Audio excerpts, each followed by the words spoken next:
Good morning, and welcome to Morning Gospel Fuel with Mr. G. It is Thursday, August 13th, the feast day of Saint Benildus, and he is the patron saint of teachers. Today's Gospel is from Matthew chapter 18, verse 21, through chapter 19, verse 1. Let's begin in the name of the Father, Son, and Holy Spirit, amen. Then Peter, approaching, asked him, Lord, if my brother sins against me, how often must I forgive him? As many as 7 times?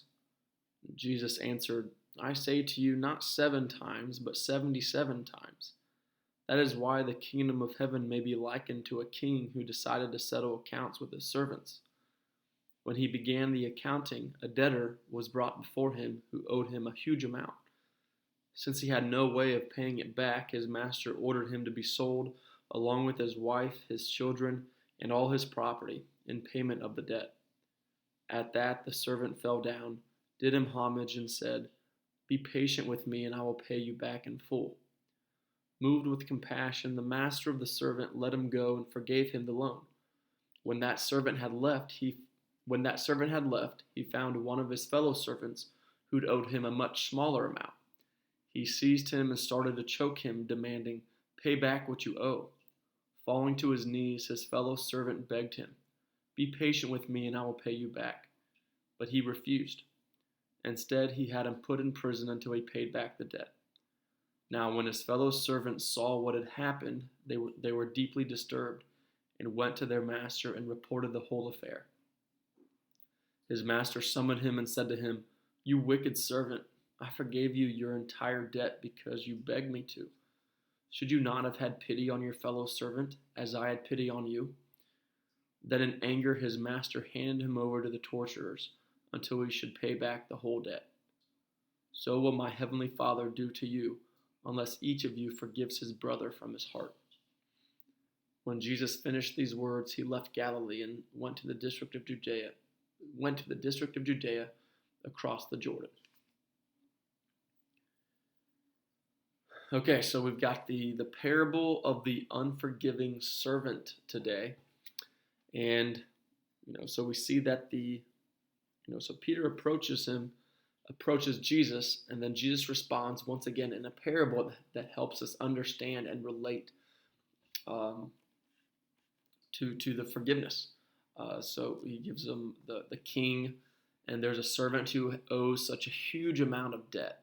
In fact, it's whenever the servant says that he will pay him back in full, that is an empty promise, given the size of the debt. Meaning the servant it is impossible for him to fully pay him back. Because it even says he himself would be sold along with his wife, his children, all his property, everything. So it's an empty promise, but yet the king grants compassion and mercy to this servant. Because Jesus says, forgiveness is to be given without limit. There is no limitation to how much we should forgive. So then as Jesus continues on with the parable, that servant who was forgiven by his master has somebody else, quote unquote, below him who owes him something. And a much smaller amount, but yet that servant doesn't grant that compassion and mercy that was shown to him. So we see the amount of hypocrisy and the amount of selfishness and human weakness, really, of this servant who was forgiven but then fails to forgive a servant of his. Even so much, that even though the fellow servant begged him and fell to his knees, the one who was forgiven put that guy in prison until he was able to pay off his debt. So then the king found out, we had this hierarchy of leadership here, and the true leader is the master, who granted that mercy and forgiveness. And then Jesus gave the analogy of we are all going to be treated the exact same way once we all die, where our Heavenly Father is going to be seeking and judging us based on our ability to forgive, because God the Father will need to forgive us for all the bad things that we've done. So it's our job and our mission to make sure that we aren't hypocrites and we aren't selfish and stuff like that. But then notice throughout this parable that forgiveness should be done in prayer, but then also there is an act involved. It always drives me crazy whenever people, say, I'll pray for you, pray for you, pray for you. And prayer is great, trust me. Prayer is so important, but there needs to be action involved whenever it comes to forgiveness. Making a phone call, sending a letter. There has to be an act involved, because you can, you can pray for anything. You can pray for grass to grow hardcore. But even if you pray, it's not going to grow without some action. So maybe prayer for the discipline and persistence to water the grass or to take good care of it. So prayer and action has to be simultaneous through that. So anyway, let's get a challenge.